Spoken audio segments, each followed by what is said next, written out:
الصلاة والسلام على سيدنا ونبينا وطبيب نفوسنا بالقاسم محمد وعلى آله الطيبين الطاهرين المعصومين المنتجبين المنتخبين الذين أذهب الله عنهم الرجس وطهرهم تطهيرا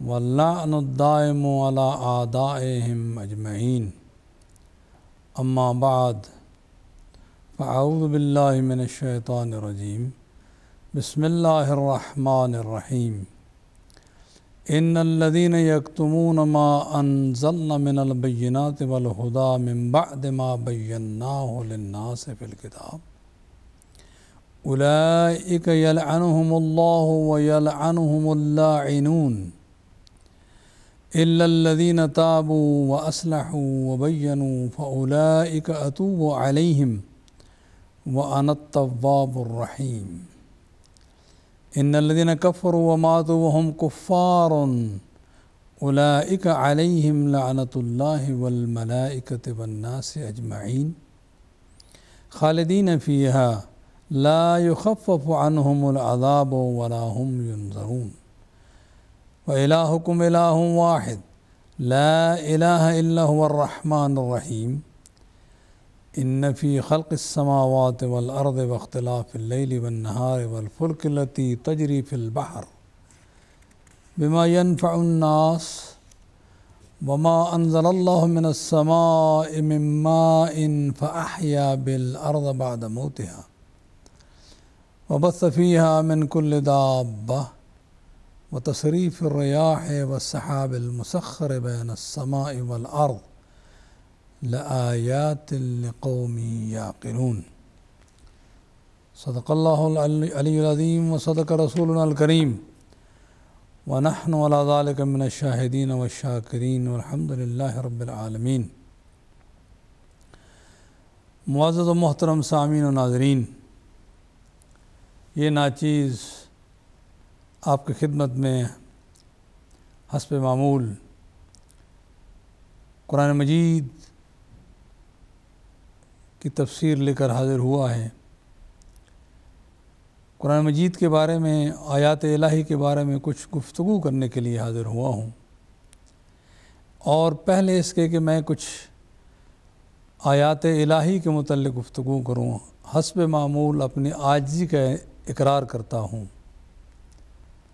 قرآن مجید کی گہرائیوں اور گہرائیوں تک پہنچنا کسی انسان کی بس کی بات نہیں، اور میں تو ایک ادنا سا طالب علم ہوں۔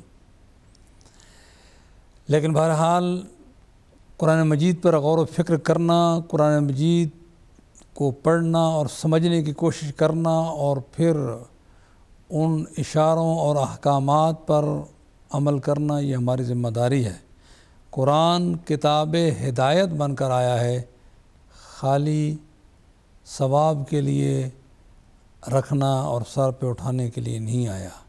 البتہ قرآن کے ساتھ محبت کے ساتھ احترام کرتے ہوئے جو بھی عمل قرآن میں دیکھنا، قرآن کو اٹھانا، سینے سے لگانا، چومنا، آنکھوں پر لگانا، جو ادب کرنے کا طریقہ ہے، کسی قوم میں بھی جو ادب مروج ہے، کسی محترم بہت عظیم قابل احترام چیز کا جو احترام کرنے کا رسم و رواج ہے، اس کے مطابق قرآن سے محبت کرنا، قرآن کا احترام کرنا ہر عمل عبادت ہے۔ لیکن صحیح معنوں میں جو قرآن مجید کی جو اصل عبادت ہے، وہ اس سے رہنمائی حاصل کرنا ہے، اپنی زندگی کو، اپنی سوچ کو اس ڈائریکشن میں رکھنا ہے جس میں قرآن جو ڈائریکشن ہمیں بتاتا ہے۔ قرآن مجید اپنی آیات پر غور و فکر کرنے کی دعوت دیتا ہے، اور خصوصاً عقل مندوں کو وہ انکریج فرماتا ہے، ان کی ہمت افزائی فرماتا ہے، غور و فکر کرو، اور اس غور و فکر کے بعد جو چیز خود تمہیں سمجھ آئے، نہیں تو اہل ذکر سے پوچھ لو، یا ان لوگوں سے پوچھ لو کہ جو صاحبان علم راسخون فی العلم قرآن مجید کی تعویل اللہ کی طرف سے جانتے ہیں، تو ہم ناچیز، مجھ جیسے ناچیز طالب علم کچھ خود کوشش کرتے ہیں سمجھنے کی، اور پھر کبھی سمجھ نہ آئے تو رخ کرتے ہیں اس دروازے کا جو حضور نے ہمیں اللہ کی ہدایت کے مطابق دکھایا ہے۔ انا مدینۃ العلم و علی بابها، میں علم کا شہر ہوں اور علی اس کا دروازہ ہے۔ مولا علیہ السلام ہوں یا ان کے اولاد ہوں، جو ان کے علم کے وارث ہیں، تقوی کے وارث ہیں، جو ان کے بعد کے بعد دیگر لوگوں کے امام ہیں جو خدا نے اپوائنٹ کیے ہیں اور پیغمبر نے ان کا اعلان فرمایا ہے، ان سے استفادہ کرتے ہیں، وہ اصل معلمین قرآن ہیں۔ اس میں بھی اگر کہیں ہم سے کوتاہی ہو جائے تو ظاہر ہے کہ انسان خطا کا پتلا ہے، سامعین سے بھی معذرت چاہتے ہیں، ائمہ سے بھی معذرت چاہتے ہیں، اور بالخصوص رب العالمین سے استغفار کرتے ہیں اور معذرت چاہتے ہیں، اور یہ توقع رکھتے ہیں رب العالمین سے کہ بار اللہ تو نے اس کتاب کو کتاب ہدایت بنا کر بھیجا ہے، میں ناچیز کو اور سننے والوں کو اس ہدایت سے استفادے کی توفیق عنایت فرما۔ تو آج ہم نے سورہ بقرہ کی آیات 159 جو ہیں وہ اس کو لیا ہے۔ اس سے پہلے تک لاسٹ ویک عرض کر چکے ہیں، کیا خوبصورتی سے قرآن مجید نے امت مصطفیٰ صلی اللہ علیہ وآلہ وسلم کو امت وسط قرار دیا ہے، لیکن یہ امت وسط ایک مخصوص گروہ ہے، اور اس کے ساتھ جتنے لوگ ہیں وہ امت وسط کہلائیں گے۔ ہماری سوچ جو ہم نے معصومین سے لی ہے وہ یہ ہے، اگر کوئی دوسرا اس کے علاوہ سوچتا ہے، اور پھر ان کے ذمے لوگوں کی امامت لگا دی ہے تاکہ وہ بیلنس کر سکیں، عدل و انصاف قائم کر سکیں۔ یہ سب سے پہلے تو حضور کی بات رسول گرامی گواہ ہیں، جیسے کہ آیات گزشتہ میں عرض کر چکا ہوں، اور رسول گرامی گواہ ہیں امت وسط پر، امت وسط گواہ ہیں ہمارے اوپر۔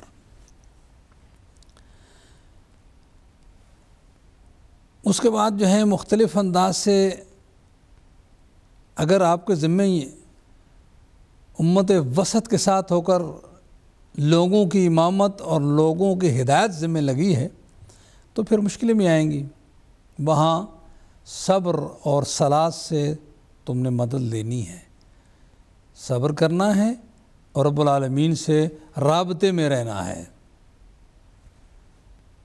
پھر یہ امتحانات ہیں، تذکرہ ہوتا ہوا چلا آگے، یہ امتحانات ہیں اور یہ ہر ایک سے ہونے ہیں، اور مومنوں سے بھی ہونے ہیں تاکہ ان کے ایمان میں ترقی ہوتی رہے۔ امتحانات عموماً ترقی کے لیے لیے جاتے ہیں، تنزل یا کسی کو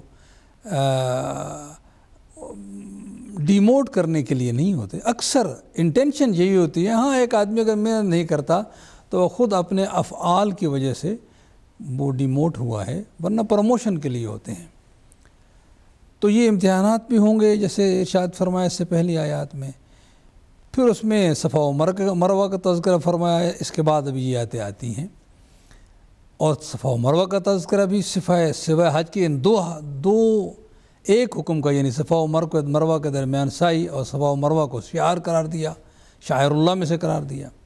اب ظاہر ہے کہ یہ بات انسان جو ہے وہ ایک سے دوسری بات جو ہے وہ نکلتی ہے، اور اگر اس کو ترتیب آیات کے لحاظ سے اور ایک دوسرے کو سباق کے لحاظ سے لیں تو بھی بن سکتی ہے بات۔ اگر علیحدہ ایک آیت کو بھی لے لیا جائے تو قرآن کی ہر آیت قرآن ہے۔ یہاں ارشاد فرمایا کہ وہ لوگ ان الذین یکتمون ما انزلنا من البینات والہدی من بعد ما بیناہ للناس فی الکتاب اولئک یلعنہم اللہ ویلعنہم اللاعنون۔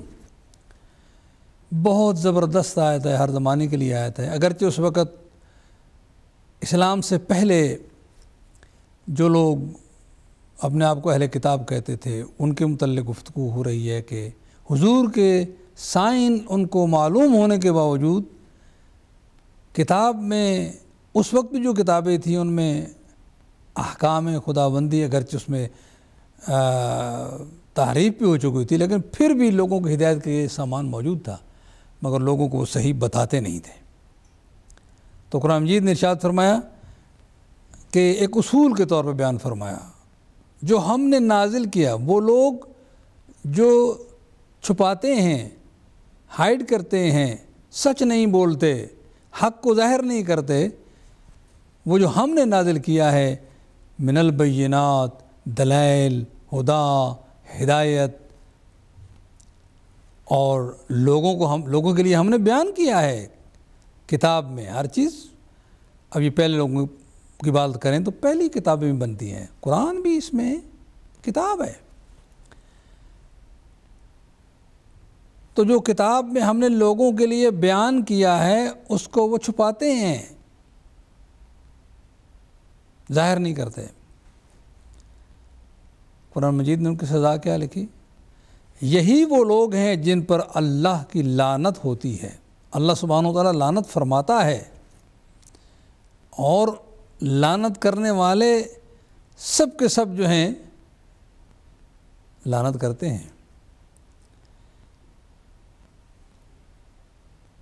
اب اس کے بعد ایک اور آیت بھی آ رہی ہے، ہی چلتے چلتے جب آیت آتی ہے تو اس میں دوسروں کا بھی تذکرہ ہوا جو لعنت کرتے ہیں، یعنی مثلا اگر 161 پہ جائیں تو وہاں یہی بات، ان الذین کفروا وماتوا وہم کفار، وہ لوگ جنہوں نے حق و حقیقت کا انکار کیا اور مر گئے اسی حالت میں،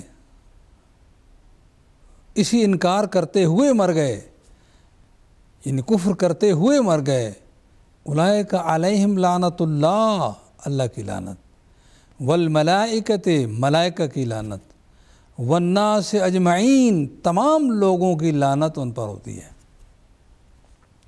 بلکہ حقیقت یہ ہے کہ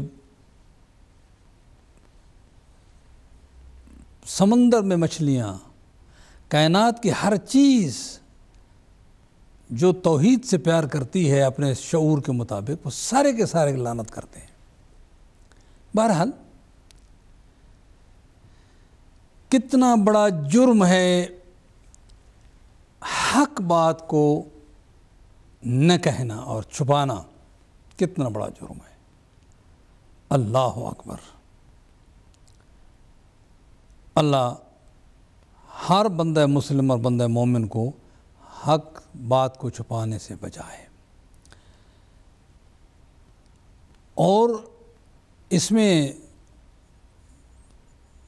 جو بہت بڑی بات ہے اس پہ توجہ کرنی ہے کہ بعض لوگ ایک ہمارے خلاف، یعنی اہل تشیع کے خلاف ایک پروپیگنڈے کے طور پہ یہ تو گالیاں دیتے ہیں۔ استغفر اللہ، کسی کو گالیاں نہیں دی جاتی، اور گالیاں دینا بندے کی اپنی بد اخلاقی ہوتی ہے، اس کے اخلاق کی بدبو ہوتی ہے گالیاں، لیکن لعنت کرنا تو سنت الہی ہے۔ وہ جنہوں نے حق کو چھپایا، وہ جنہوں نے حق سے منہ موڑا، وہ جنہوں نے حق کو دبایا، وہ جنہوں نے لوگوں کو ناحق راستے پر لگایا، حق سے الگ کر دیا، ان پر تو خدا لعنت کرتا ہے، ملائکہ لعنت کرتے ہیں، کوئی بھی ہے۔ ہر آدمی کو حق پہنچتا ہے، قرآن مجید پڑھنے والے کو، جو حق کو چھپائے۔ اب ظاہر ہے کہ اللہ سبحانہ و تعالیٰ کی ذات، تمام حقوق اسی کے ہیں، سارے حق اسی کے ساتھ ہیں، وہی سب کچھ ہے۔ اب الفاظ، ہماری زبان کی کمزوریاں ہیں کہ ہم وہ حق ہے، توحید کے بارے میں صحیح بیان نہ کیا جائے، لوگوں کو نہ سمجھایا جائے، حق بیان نہ کیا جائے، جو صحیح بات ہے، جو معصومین نے تعلیم دی ہے وہ بیان نہ کی جائے۔ وہ آدمی بھی حق کو چھپا رہا ہے۔ اسی طرح رسالت کے بارے میں، فضائل رسول گرامی کے بارے میں اگر صحیح معنوں میں جو قرآن نے بیان فرمائے ہیں، جو حدیث نے بیان فرمائے ہیں، نہ بیان کیے جائیں پیغمبر کی ذات کے بارے میں، تو وہ بھی حق کا چھپانا ہے۔ اسی طرح پیغمبر کے بعد پیغمبر کے اہل بیت کے فضائل کو اگر چھپایا جائے تو وہ بھی حق کا چھپانا ہے۔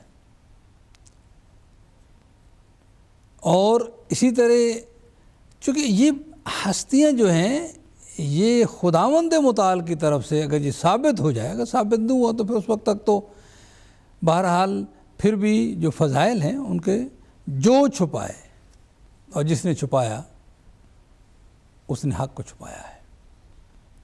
پیغمبر نے فرمایا، کسی کے بارے میں یہ نہیں فرمایا، مولا علی السلام کے بارے میں فرمایا کہ علی حق کے ساتھ ہیں، حق علی کے ساتھ ہے۔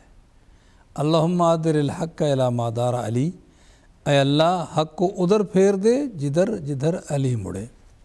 اس کا مطلب جہاں علی ہوں گے وہی حق ہوگا، جس سائڈ پہ علی ہوں گے وہی حق ہوگا، جو موقف علی ابن ابی طالب علیہ السلام کا ہوگا وہی حق ہوگا۔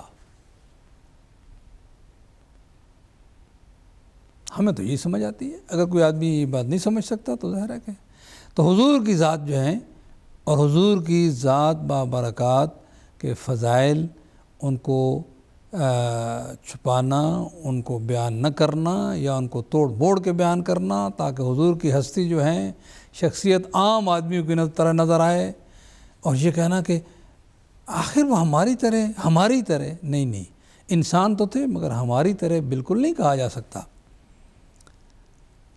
اس انداز کی گفتگو اور ایسی باتیں منسوب کرنا جو ایک عام آدمی بھی ایسی حرکت نہ کرے۔ مثلا آپ دیکھیں، اگر جو کتب احادیث کے نام سے بہت مشہور کتابیں، ان میں دیکھیں تو پیغمبر کی ذات کے بارے میں جو باتیں لکھی گئی ہیں وہ کم از کم ایک عام آدمی میں وہ حرکت نہیں کر سکتا جو پیغمبر کے بارے میں لکھی گئی ہیں، تاکہ پیغمبر کو ایک عام آدمی کی طرح پیش کیا جائے، تاکہ وہ خلفاء بنو امیہ بنو عباس کے جو امیر المومنین، خلیفۃ المسلمین، بڑے بڑے القاب کے ساتھ آتے رہے، تاکہ ان کے عیب جو ہیں وہ اس طرح ڈھک جائیں کہ پیغمبر بھی تو یہ کرتے تھے۔ یہ کوشش جو ہے کی گئی ہے، اور اس لیے بہت زیادہ شور مچایا جاتا ہے کہ وہ بالکل صحیح کتابیں ہیں۔ بہرحال کچھ بھی ہے، لیکن حق کو چھپانے والے کوئی بھی چھپائے اس پر خدا، ملائکہ، لوگوں کی لعنت برستی ہے۔ لعنت گالی نہیں، ورنہ خدا استغفر اللہ وہ اس ذات کے بارے میں یہ کہا جائے گا کہ وہ نہیں، اللہ سبحانہ وتعالیٰ اپنی رحمت اس سے ہٹا لیتا ہے۔ لعنت کا مطلب اللہ سبحانہ وتعالیٰ اپنی رحمت اس سے دور کر دیتا ہے یا اسے اپنی رحمت سے دور کر دیتا ہے، اور جو بندے اور ملائکہ لعنت کرتے ہیں وہ دعا کرتے ہیں، یعنی بد دعا کرتے ہیں کہ اللہ اس کو اپنی رحمت سے محروم کر دے، اس نے اتنا بڑا ظلم کیا ہے، اتنا بڑا گناہ کیا ہے، یہ بد دعا کرتے ہیں۔ یہ کوئی گالی نہیں ہے، چونکہ بعض کم پڑھے لکھے اپنے آپ کو عالم کہنے والے وہ عوام کو گمراہ کرتے ہیں۔ لعنت گالی نہیں ہے، لیکن حق کو چھپانا کتنا بڑا جرم ہے۔ اللہ اکبر، خداوند متعال معاف کرے۔ لیکن آخر اس بات پہ کیوں نہیں سوچا جاتا کہ ہر بندہ، میرے سمیت ہر بندہ سوچے کہیں حق کو چھپا تو نہیں رہے۔ مثلا جی بعض لوگ کہتے ہیں جی ہم صحابہ کے فضائل نہیں بیان کرتے۔ مسئلہ یہ ہے، جس کی فضیلت ہے صحابہ میں سے ہے، ہم بیان کرتے ہیں، لیکن کچھ لوگوں کو مسلط کیا جاتا ہے کہ ہم ضرور ان کے بارے میں اچھا خیال رکھیں، اگر ان میں کوئی اچھائی ہوگی تو اچھا خیال رکھیں گے، اگر نہیں ہوگی تو نہیں۔ پیغمبر اکرم صلی اللہ علیہ وآلہ وسلم کے ارد گرد 3 قسم کے لوگ تھے۔ ایک پیغمبر کی بیویاں، ایک پیغمبر کے اہل بیت اور ایک صحابہ کرام۔ اب صحابہ کرام میں ان صفوں میں ہم اس لیے ہر ایک کے پیچھے نہیں جا سکتے، وہ آگے آیات آئیں گی، اس پہ بھی انشاءاللہ میں اس گفتگو کو لے آؤں گا، لیکن یہ 3 گروپ ہیں، ان 3 گروپوں میں سے اگر ہمیں اہل بیت کی فرد جس کی فضائل متفق علیہ ہیں، جن کے فضائل متفق علیہ ہیں بلا اختلاف، تو اگر ہمیں ان میں سے پیغمبر کی شریعت مل جائے تو ہمیں برا کیوں کہا جائے، بلکہ شاباش دی جائے کہ ہم نے اہل بیت جو پیغمبر کے اہل بیت کے ہیں، پیغمبر کے ڈائریکٹ پڑھائے ہوئے ہیں، گھر میں پالے ہوئے ہیں، ان سے ہم نے پیغمبر کی شریعت لی۔ خیر بہرحال یہ بات تو چلتی رہے گی، مگر حق کو چھپانے والے بڑے خطرناک ہیں۔ پھر فرمایا الا الذین تابوا، ہاں جن لوگوں نے توبہ کر لی اور واصلحوا اور اصلاح کر لی اپنی، وبینوا اور وہ جو حق چھپایا تھا وہ بیان کرنا شروع کر دیا، فاولئک اتوب الیہم، اللہ سبحانہ وتعالیٰ فرماتا ہے میں بھی ان کی طرف نظر توبہ فرماؤں گا۔ وانا التواب الرحیم، اور میں توبہ قبول کرنے والا اور رحمت کرنے والا ہوں۔ ایسے اس انا التواب الرحیم میں بہت ہی پیار ہے، میں ہی توبہ قبول کرنے والا ہوں، رحم کرنے والا ہوں، یعنی اپنی ذات کو اس طرح رب العالمین نے کہ جیسے کوئی بڑا کہہ دے میں تیرا کام بھی کر ڈالوں گا، تو اس میں کتنا محبت اور کتنے پیار ہے۔ اللہ تجھے انہی اسماء کا واسطہ ہمارے اوپر کرم کرنا، ہماری توبہ قبول فرما لینا۔ فرمایا ان الذین کفروا، وہ لوگ جنہوں نے کفر کیا، وماتوا اور مر گئے، وہم کفار اور وہ کفر کی حالت میں مر گئے، اولئک علیہم لعنۃ اللہ والملائکۃ والناس اجمعین، ان پر اللہ کی لعنت ہوتی ہے، ملائکہ کی لعنت ہوتی ہے، تمام لوگوں کی لعنت ہوتی ہے، خالدین فیہا، ہمیشہ وہ ان پر لعنت برستی رہے گی۔ اور پھر فرمایا لا یخفف عنہم العذاب، ان سے عذاب کم نہیں ہوگا، ولا هم ینظرون، اور نہ ہی انہیں کوئی مہلت دی جائے گی۔ اللہ اکبر۔ یہ کفرو، بسا اوقات لوگ جو ہیں اگر کچھ ان الفاظ کو ایک ہی میننگ لی جاتے ہیں، کبھی کسی کے بارے میں کفرو کہا جائے تو کہتے ہیں دیکھو جی انہوں نے کافر کہہ دیا۔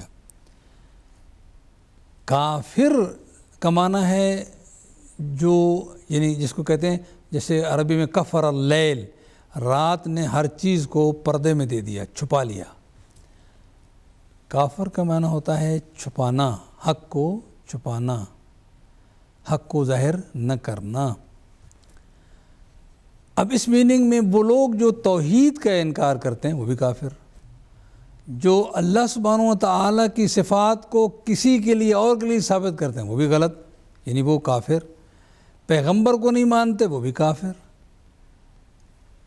پیغمبر کے اقوال کا انکار، کچھ مان تو لیتے ہیں کہ پیغمبر ہیں لیکن پیغمبر کی کچھ باتوں کو مانتے ہیں کچھ کو نہیں مانتے وہ بھی کافر۔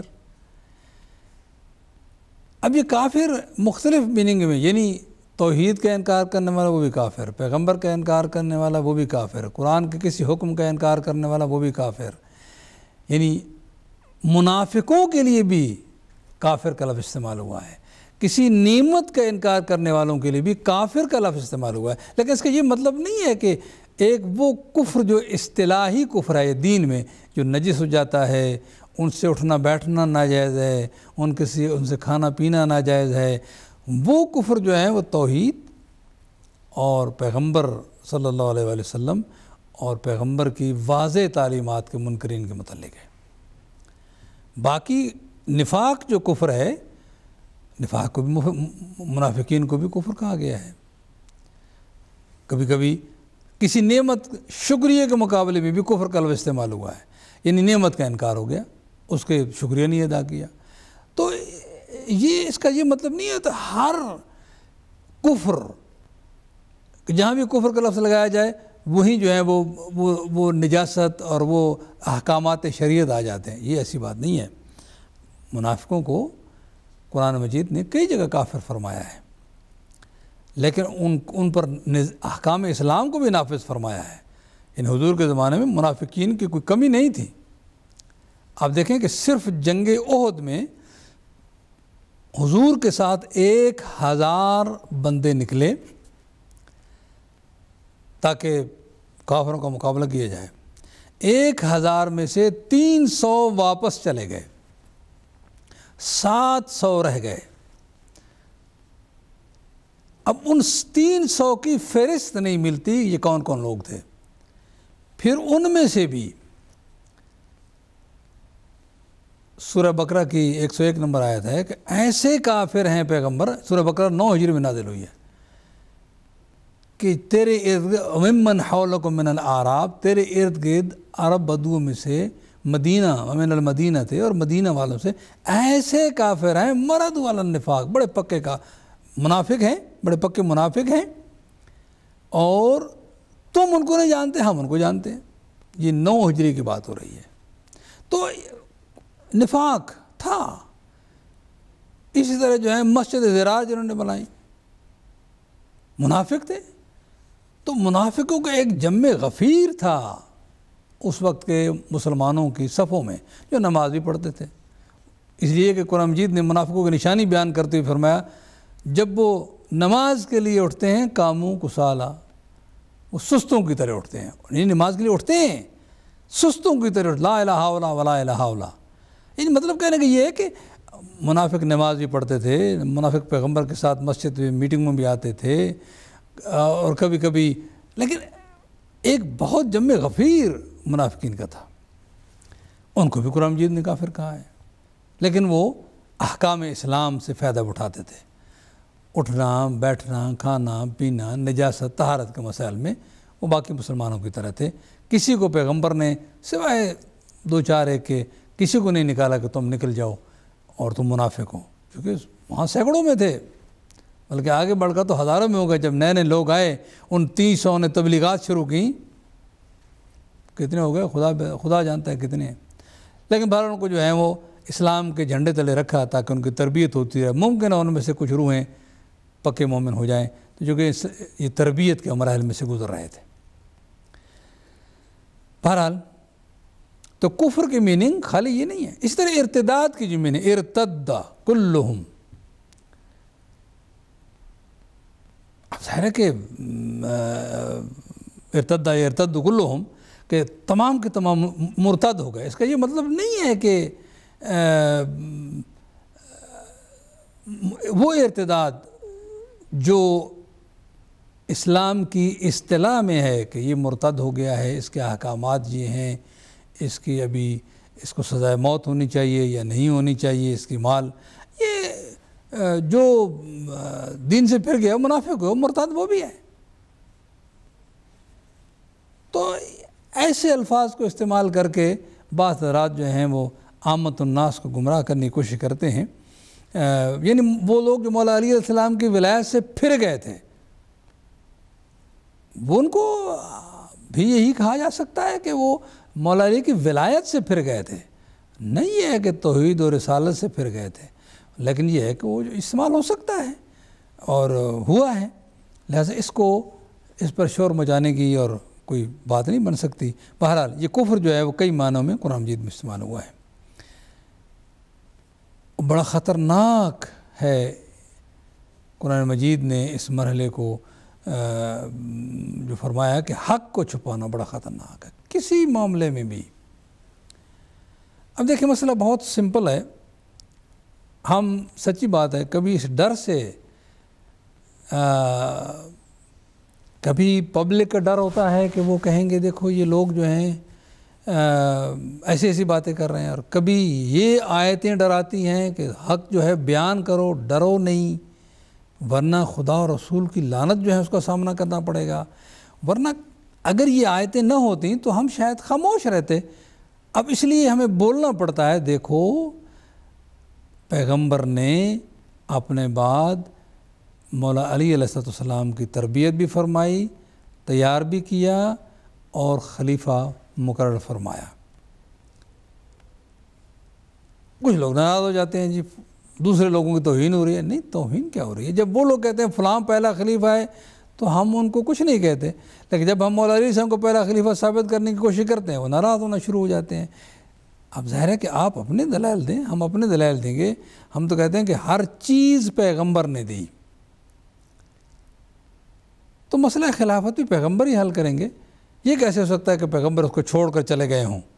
یہ بات پیغمبر پر الزام آتا ہے، خداوند متعال پر بھی الزام آتا ہے، اس لیے کہ ان کو پتہ تھا کہ اس اسلام نے، اس کے احکامات نے جاری رہنا ہے اور حکومت اس اسلام کا حصہ ہے، تو پیغمبر کا کام تھا کہ وہ ذات جو ہے وہ ہمیں تعارف کرائے کون ہے اس کے بعد، یا کیسے ہم نے چننا ہے اگر ہم نے چننا ہے تو۔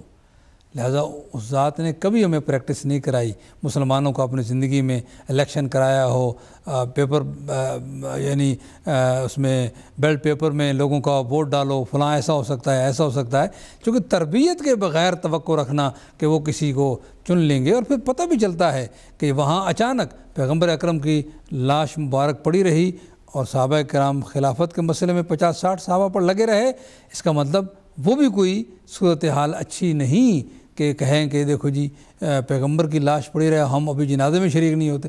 پیغمبر کا جنازہ ہو جاتا، بنو ہاشم شامل ہوتے، اگر الیکٹ ہی کرنا تھا کسی کو سب مل کر مسجد نبوی میں کسی کو الیکٹ کر لیتے، جی جا کے مسجد نبوی سے دور سقیفہ بنی ساعدہ میں کسی کو بنا کر کوئی آدمی آ جائے۔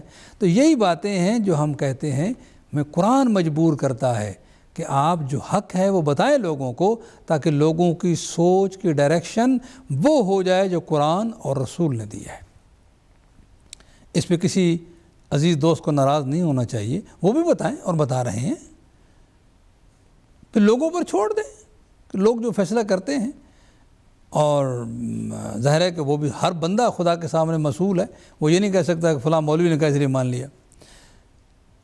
اس سے اگلی آیت بسم اللہ الرحمن الرحیم وَإِلَٰهُكُمْ إِلَٰهٌ وَاحِدٌ، تمہارا معبود ایک ہے، لا الہ الا ہو، اس کے بغیر کوئی لائق عبادت نہیں، لا الہ الا هو الرحمن الرحیم، وہ معبود رحمان و رحیم ہے۔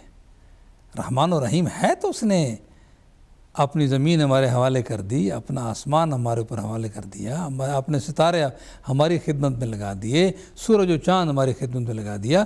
یہ اگلی آیت یہی دلیل بتا رہی ہے، لوگوں کو سمجھا رہی ہے کہ وہ رحمان ہے، وہ رحیم ہے، اس نے یہ سب چیزیں محبت سے، اس مخلوق سے محبت فرماتا ہے، مخلوق ہونے کے لحاظ سے ہر ایک سے محبت کرتا ہے، لیکن مومن جب خدا سے محبت کرنا شروع کرتا ہے تو یہ محبت دوہری ہو جاتی ہے، اس کے بغیر کوئی لائق عبادت نہیں۔ لا الہ الا هو الرحمن الرحیم، وہ واحد ہے، وہ تنہا ہے، ہر اینگل سے یکتا ہے، اس کی ذات و صفات میں بھی دوئی نہیں، یہ نہیں کہ ذات الگ ہے صفات الگ ہیں، وہ اپنی، ہم ذات و صفات جو کہتے ہیں چونکہ ہماری لینگویج، ہماری لغت، ہماری ڈکشنری اس طرح گفتگو کرتی ہے، ورنہ ہم کبھی یہ نہ کہتے۔ بہرحال ذات و صفات بھی ایک ہیں، کوئی دوئی نہیں اس میں، نہ اس کی عبادت میں کوئی اس کا شریک، نہ اس کی صفات میں اس کا کوئی شریک، نہ اس کے افعال میں کوئی شریک، ہر مرحلے پر وہی، ہر اینگل سے وہ ایک ہے۔ اور یہی ایک مرحلہ ہے جس کو میں اپنوں سے بھی عرض کروں گا، دوسرے دوستوں بھی عرض کروں گا، توحید کے بارے میں بہت زیادہ سوچیے۔ ایک لمحہ جو آگے آیات آئیں گی، اعلان کر رکھا ہے توحید نے کہ خدا شرک کو معاف نہیں فرمائے گا، ان اللہ لا یغفر ان یشرک بہ، خدا شرک کو معاف نہیں فرمائے گا، اور اس کے علاوہ جس کے لیے چاہے گا معاف فرما دے گا۔ اتنا بڑا اعلان ہے، ڈرنے والے، خوف رکھنے والے، جہنم کے عذاب سے ڈرنے والے، ان کو ہر لمحہ سوچنا چاہیے اس بات پر کہ شرک کیا ہوتا ہے اور اس سے ہم نے کیسے بچنا ہے۔ بہت واضح اعلان ہے، اس کو بہت آسانی سے نہیں لینا چاہیے۔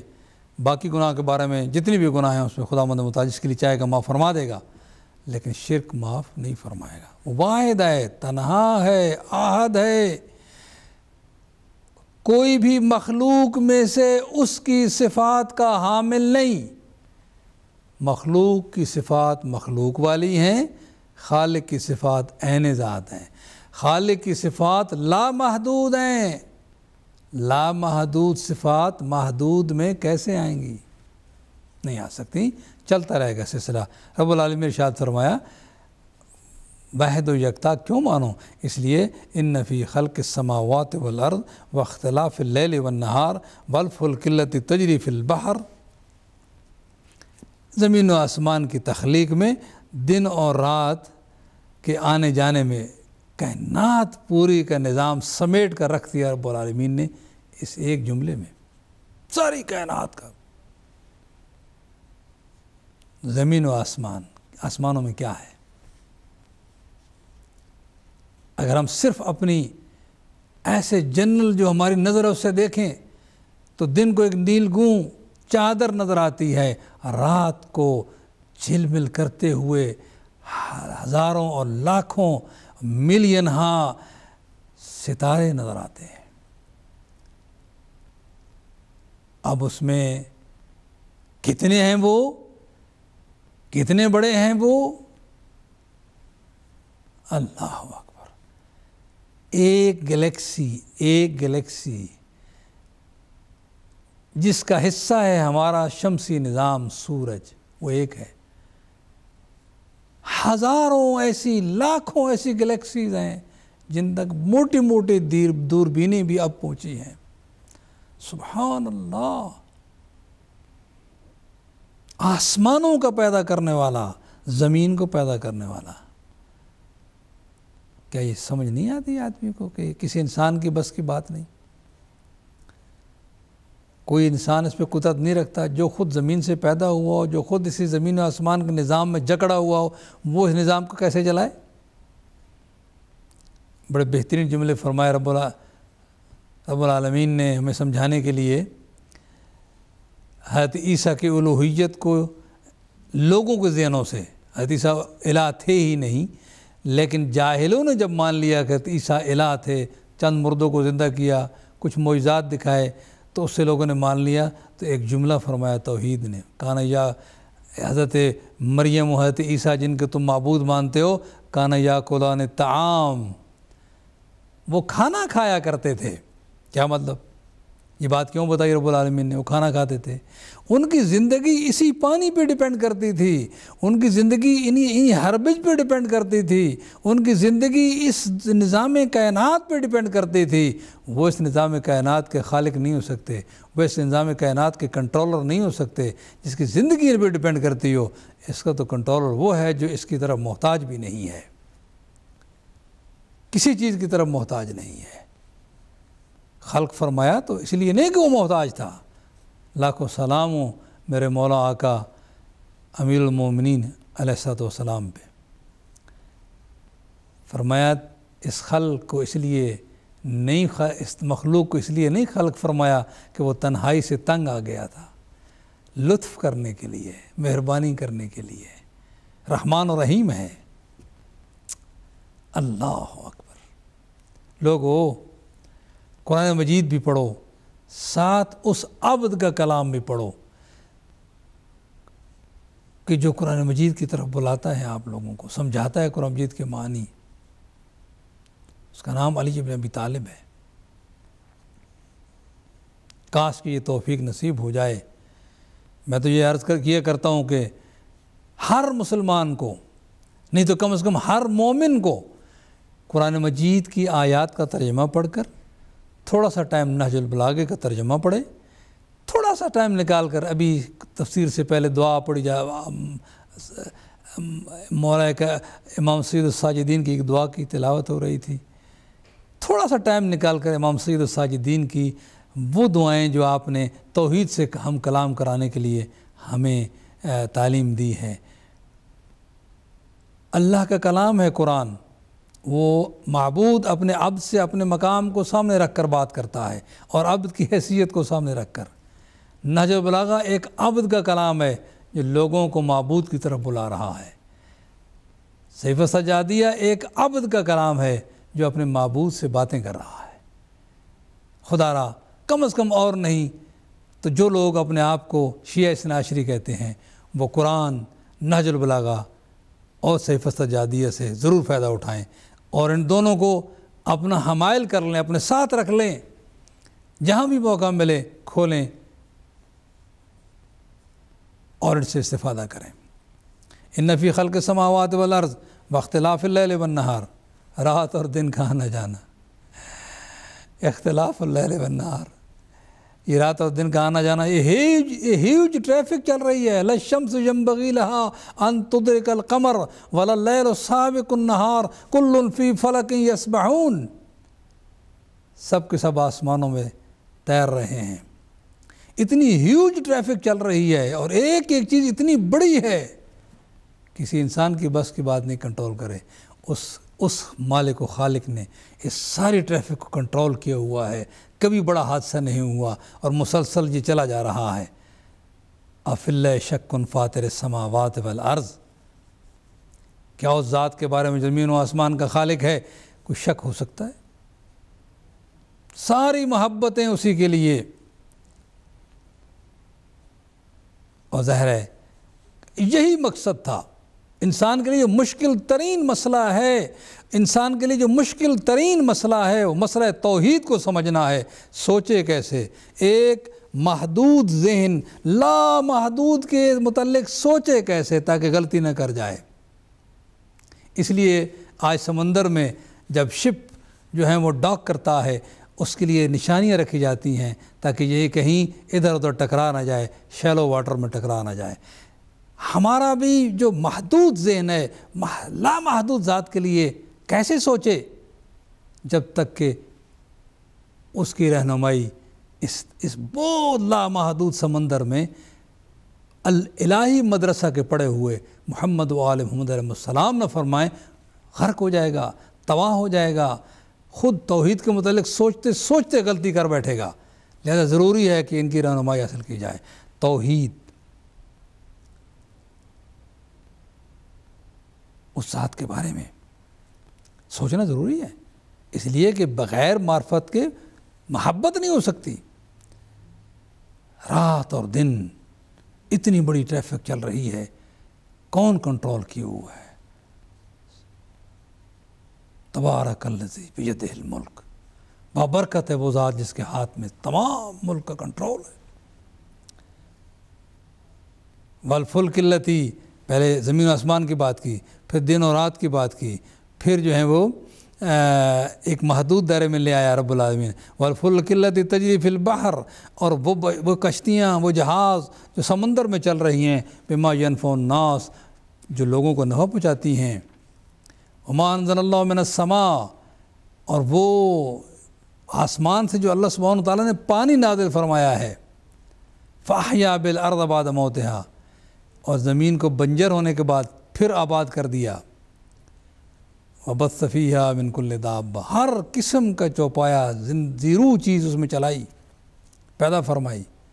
وتصریف الریاح، ہوائیں چلائیں، یعنی ہواؤں کا چلانا۔ والسحاب المسخر بین السماء والارض، زمین و آسمان کے درمیان جو بادل ہے، معلق بادل ہے، مسخر بادل ہے۔ یہ سب باتیں اس ایک آیت میں پوری کائنات کا نظام اللہ نے سمو کر رکھ دیا ہے۔ لآیات لقوم یعقلون، نشانیاں ہیں اس قوم کے لیے سوچتے ہیں۔ کسی انسان کی بس کی بات نہیں کہ اس کائنات کو کنٹرول کرے، نہ نبی نہ رسول، سب کے سب اس کائنات کا حصہ ہیں۔ اس کائنات کا مالک و خالق وہی ہے جس نے اس کو خلق فرمایا۔ اس نظام اتنا عظیم اور وسیع نظام ہے، اس میں آج لوگ کہتے ہیں oh Jesus gave us bread and butter حضرت عیسیٰ سے مانگتے ہیں۔ اسی طرح ابھی اخباروں نے بتایا کہ جب ہائٹی کا زلزلہ ہوا، لوگ بیچارے پھنس گئے، تو چونکہ صحیح سوچ نہیں تھی تو انہوں نے وہاں او جیزس ہیلپ اس، اگر حضرت عیسیٰ کو وسیلہ کے طور پر کہتے کہ اے عیسیٰ اپنے رب سے، اپنے مالک سے ہماری التجا کر، تو صحیح تھا، لیکن وہ تو حضرت عیسیٰ کو سب کچھ سمجھتے تھے، نظام کائنات اسی کے ہاتھ میں ہے۔ نہیں ہے، غلط، یہی غلطی ہے۔ اس پر غور و فکر کیا جائے اور سوچا جائے، کوئی بھی اس نظام کائنات کو کنٹرول نہیں کر سکتا سوائے اللہ سبحانہ و تعالیٰ کے۔ اور جو نظام کائنات کو کنٹرول کر رہا ہے وہی ہمارا خالق و معبود ہے، وہی ہمارا جو رزق دے رہا ہے ہمیں، وہی ہمارا معبود ہے۔ قرآن مجید نے اپنے خالق ہونے کی وجہ سے، اپنے رازق ہونے کی وجہ سے کہا میں تمہارا معبود ہوں،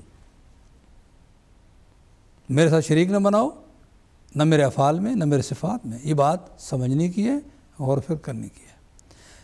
وَمِنَ النَّاسِ مَن يَتَّخِذُ مِن دُونِ اللَّهِ أَندَادًا، لوگوں میں سے کچھ تو ایسے ہیں کہ اللہ کے ساتھ جن کو شریک بنایا ہے، یحبونہم کحب اللہ، وہ ان سے ایسے پیار کرتے ہیں جیسے وہ ان کو اللہ سے پیار کرنا چاہیے،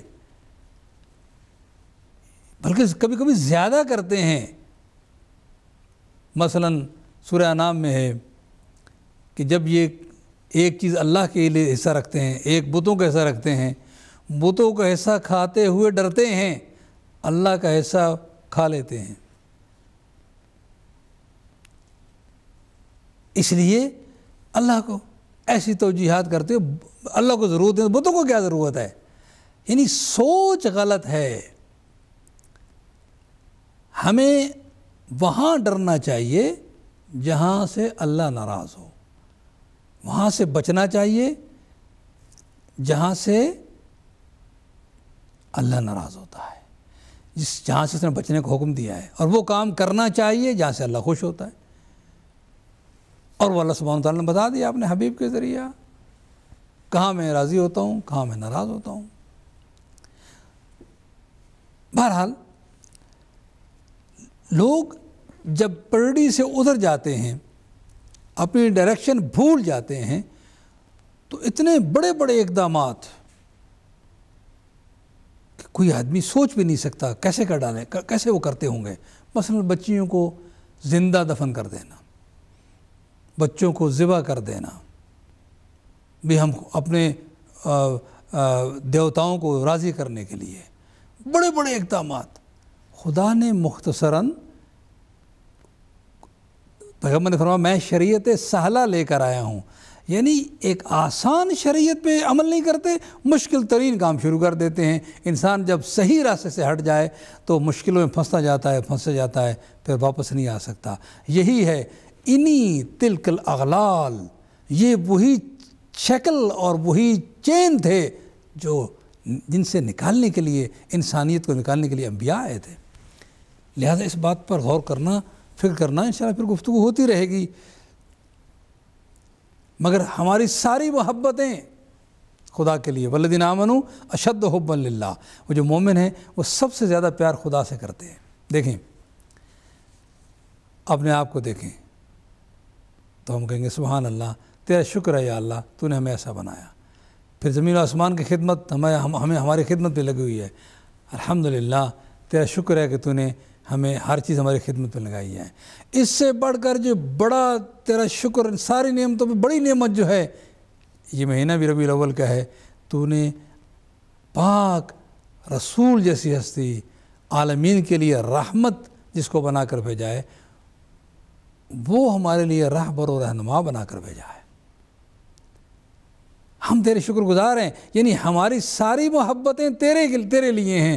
ہم اگر ماں باپ سے محبت کرتے ہیں تو وہ تیری وجہ سے کرتے ہیں، ہم اگر رسول گرامی سے محبت کرتے ہیں تو رسول اللہ ہونے کی وجہ سے کرتے ہیں، ہم اگر مولا علی علیہ السلام سے محبت کرتے ہیں علی بری اللہ ہونے کی وجہ سے کرتے ہیں۔ یہ ساری محبتیں تیری وجہ سے بڑھتی ہیں۔ اگر تیری نسبت کو درمیان سے نکال دیا جائے، سب چیز بے معنی ہو کر رہ جائے۔ ہماری ساری محبتیں پہلے تیرے لیے۔ ہاں ہمارے اندر سوچ نہیں تھی، مختصر سوچ تھی، لاکھوں سلام و محمد و آل محمد علیہ السلام پر، انہوں نے یہ صحیح سوچ ڈالی کہ تمہاری ساری محبتوں کا مرکز، تمہاری ساری محبتوں کا ملجا و ماوا وہ اللہ کی ذات ہے۔ تم جس سے بھی محبت کرو، بہترین محبت اس کو خدا کی وجہ سے کرو تو وہ قیامت تک کے لیے محفوظ ہو جائے گی۔ اگر آپ باپ سے محبت کرتے ہیں، ماں سے محبت کرتے ہیں، اولاد سے محبت کرتے ہیں، تو یہ محبتیں، بیوی سے محبت کرتے ہیں، یہ محبتیں خدا کی وجہ سے ہونی چاہیے، اس لیے کہ ماں باپ نے خدا کی محبت صحیح دل میں ڈالی ہے، اس لیے کہ بچوں میں بچے خدا سے پیار کرتے ہیں، اس لیے کہ بیوی نے ایسے بچے تیار کیے ہیں جو خدا سے پیار کرتے ہیں۔ اپنے دوستوں سے محبت اس لیے ہونی چاہیے کہ وہ خدا سے پیار کرتے ہوں۔ اگر یہ صورتحال بن جائے تو تمہاری ساری محبتیں خدا کے لیے ہو جائیں گی، اور یہ ایسی محبت ہے یہ صرف دنیا میں نہیں رہے گی، یہ محبت قیامت میں بھی، قیامت تک جائے گی اور قیامت بھی کام آئے گی، اور یہی محبت کام آئے گی کہ ہماری ساری محبتیں خدا کے لیے ہیں، ہم دوسرا جس سے بھی محبت کرتے ہیں خدا کی وجہ سے کرتے ہیں، اور وہ محبت قیامت تک رہ جائے گی۔ اس لیے جو محبتیں، جو دوستیاں خدا کے راستے سے ہٹ کر ہوتی ہیں یا دشمنان خدا سے ہوتی ہیں، وہ دوستیاں یہیں رہ جائیں گی اور مشکل بن جائیں گی۔ قیامت کے روز دوست کے یا لیتنی لم اتخذ فلانا خلیلا، کاش کہ میں نے فلاں کو اپنا دوست نہ بنایا ہوتا۔ مومن دوست ہے مومن کا، مسلم دوست ہے مسلم کا، اور یہ محبتیں اس لیے نہیں ہیں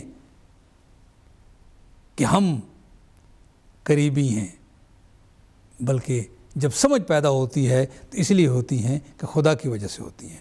مسلمان سے محبت بھی اس لیے ہے، انسان سے محبت بھی اس لیے ہے کہ اللہ کی مخلوق ہے، درختوں سے محبت اس لیے ہے کہ وہ اللہ نے پیدا کیے ہیں، جانوروں سے اس لیے محبت ہے کہ وہ اللہ نے پیدا کیے ہیں۔ جب ایسی محبت قائم ہو جائے تو اسی کو بندہ مومن کہتے ہیں۔ مومن کا مطلب کہ ہر چیز اس سے امان میں آ جاتی ہے، اس سے ضرر نہیں پہنچتا کسی کو۔ یہ ہے وہ چیز جہاں تک اسلام لے آنا چاہتا ہے۔ اس کے بعد فرمایا وَلَوْ يَرَى الَّذِينَ ظَلَمُوا، وہ جنہوں نے ظلم کیا، اِذْ يَرَوْنَ الْعَذَابَ، اگر وہ دیکھیں ان کو جو ظالم ہیں، جب وہ عذاب کو دیکھیں گے تو خود کہیں گے ان القوۃ للہ جمیعا، تمام طاقتوں کا مالک اللہ ہے، ساری کائنات اس کی محتاج، وہ کسی کا محتاج نہیں ہے، غنی ہے۔ ضرورت اور احتجاج اس کی طرف نسبت ہی نہیں دی جا سکتی، وہ کسی کا محتاج نہیں ہے، سارے اس کے محتاج ہیں، تمام طاقتوں کا مالک وہ ہے، ان القوۃ للہ جمیعا، تمام طاقتیں اسی کے ہاتھ میں ہیں، وہی ہے، وان اللہ شدید العذاب، اللہ سخت سزا دینے والا ہے۔ اذ تبرأ الذین اتبعوا من الذین اتبعوا ورأوا العذاب وتقطعت بهم الاسباب، جب ان لوگوں نے کہ جن کی لوگ فالو کرتے رہے، من الذین اتبعوا، ان لوگوں سے کہ جنہوں نے ان کو فالو کیا، اتباع کی، ان سے تبرہ کر ڈالیں گے۔ یعنی تبرہ پہلے بات ہوتی لعنت کی، اب بات آ گئی تبرہ کی۔ تبرہ بھی کوئی گالی نہیں، یہی ہے کہ ہم ان سے بری ہیں، ہمارا ان کے کام سے کوئی تعلق نہیں ہے، وہ بھی کریں گے اتباع کرنے والے جنہوں نے غلط لوگوں کی اتباع کی تھی اور غلط لوگوں نے ان کو۔ تو اس طرح بہرحال اس میں پھر گفتگو ہوگی، الحمدللہ اس سے آگے ہم بڑھتے رہیں گے اور آپ ہمارا یقیناً ساتھ دیں گے، تو اس پہ گفتگو رہے گی۔ البتہ یہ ہے کہ جب یہ آیت ہمیں کہتی ہے کہ جس کی تم اتباع کر رہے ہو، وہ لوگ قیامت کے روز یعنی غلط لوگوں کی اتباع کر رہے ہو، وہ تم سے تبرہ کر ڈالیں گے، تو ہمیں حق دو سوچنے کا، کہیں کسی غلط کے پیچھے نہ لگ جائیں۔ قرآن مجید یہ آیت اور دیگر آیات ہمیں یہ ہدایت فرماتی ہیں کہ کسی کی اگر اتباع کرنی ہے تو سوچ سمجھ کر کرو، کہیں ایسے نہ ہو کسی غلط بندے کے پیچھے چل جاؤ۔